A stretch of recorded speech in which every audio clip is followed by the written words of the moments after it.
Assalamualaikum warahmatullahi wabarakatuh. Apa kabar anak-anak soleh-soleha? Ibu guru harap semoga semuanya dalam keadaan sehat walafiat. Alhamdulillah, hari ini ibu guru kembali bercerita mengenai kisah Abu Bakar tentang keteguhan dan ketakwaan di jalan dakwah. Area seputar Ka'bah masih ramai. Banyak sekali kaum musyrikin berkumpul di sana. Dalam keramaian, mereka bercakap-cakap. Kemudian, Abu Bakar datang untuk berdakwah secara terbuka. Tanpa basa-basi, ia langsung berpidato di tengah-tengah keramaian itu. Ia mengajak seluruh orang yang berkumpul di sana untuk bertauhid kepada Allah Subhanahu wa Ta'ala. Ia menyampaikan seluruh ajaran agama yang baru diterimanya dari Rasulullah Shallallahu Alaihi Wasallam. Mendengar seluruh isi pidatonya itu, kaum musyrik sangat marah.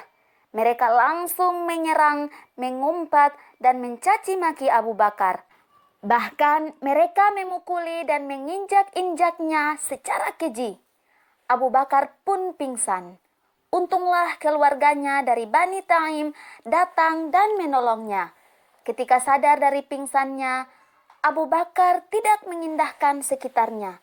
Hal pertama yang ditanyakannya adalah Rasulullah Shallallahu Alaihi Wasallam.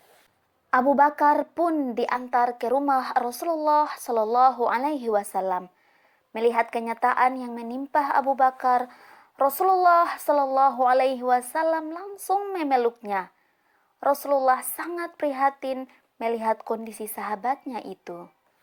Abu Bakar memang sangat teguh membela agama Allah Subhanahu wa Ta'ala.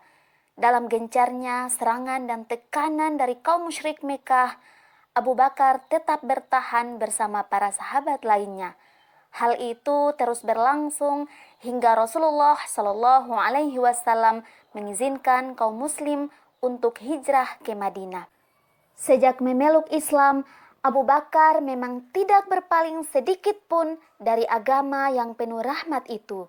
Ia selalu mendampingi Rasulullah Shallallahu Alaihi Wasallam dalam menyiarkan Islam. Abu Bakar bahkan tidak ingin kalau hanya dirinya yang memeluk Islam. Ia pun memanfaatkan kedudukannya di kalangan Quraisy untuk melakukan dakwah. Abu Bakar mengajak orang-orang yang ia percaya untuk masuk Islam. Dengan seluruh kemampuannya, Abu Bakar berusaha untuk mendampingi Rasulullah Sallallahu Alaihi Wasallam. Ia teguh di jalan dakwah dan membela Rasulullah Sallallahu Alaihi Wasallam. Abu Bakar pun tidak pernah mengeluh terhadap siksaan dan tekanan orang-orang kafir Quraisy. Suatu ketika saat selesai sholat subuh, Rasulullah Shallallahu Alaihi Wasallam menghadap ke arah para sahabatnya. Beliau kemudian bertanya, "Siapakah di antara kalian yang berpuasa hari ini?" Mendapat pertanyaan seperti itu, para sahabat saling memandang. Untuk memecah kesunyian, Umar menjawab, "Wahai Rasulullah, aku tidak berniat berpuasa tadi malam. Maka pagi ini aku pun berbuka." Kemudian Abu Bakar mengatakan, "Semalam aku sempat berniat untuk berpuasa. Maka pagi ini aku pun meneruskan berpuasa." Rasulullah Shallallahu Alaihi Wasallam tersenyum. Kemudian beliau kembali bertanya, "Apakah ada di antara kalian yang hari ini sudah menjenguk orang sakit?"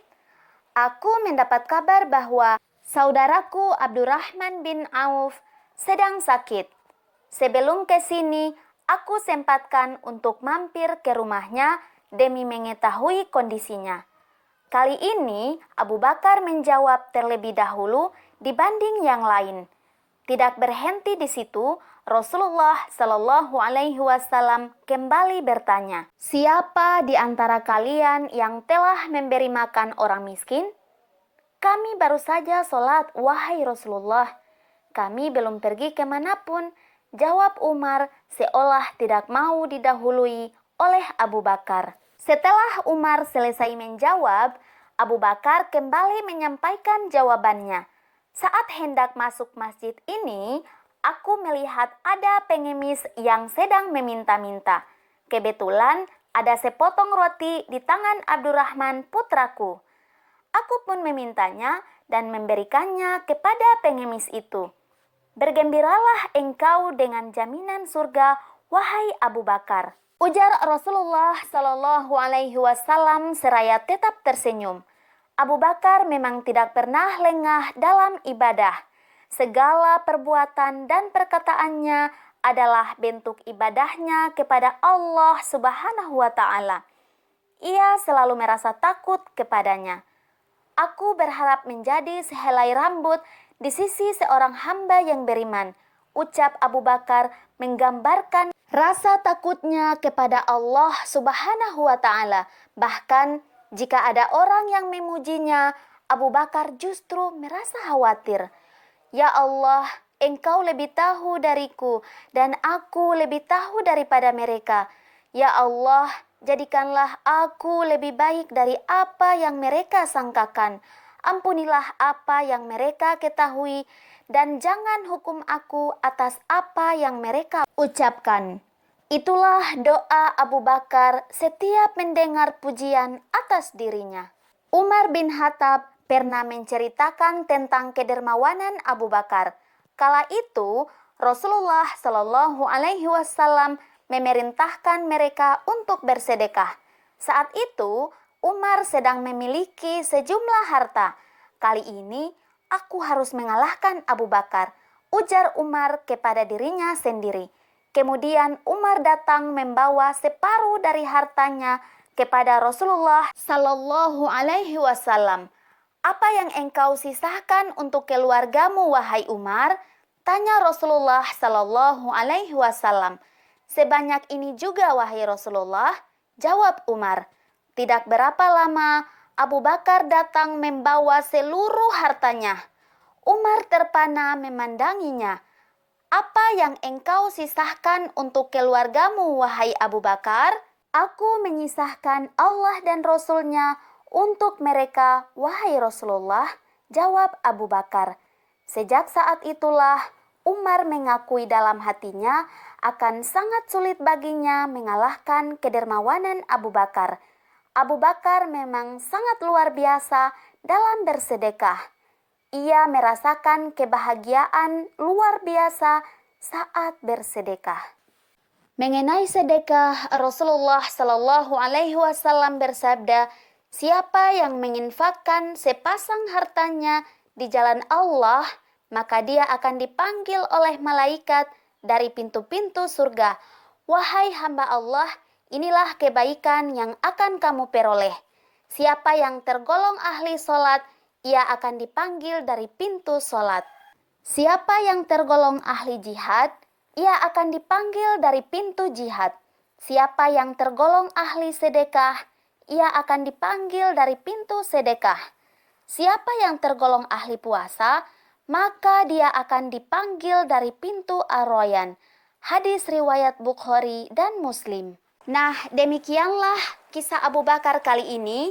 Semoga kita semua dapat meniru kebiasaan-kebiasaan baik yang dicontohkan oleh Abu Bakar.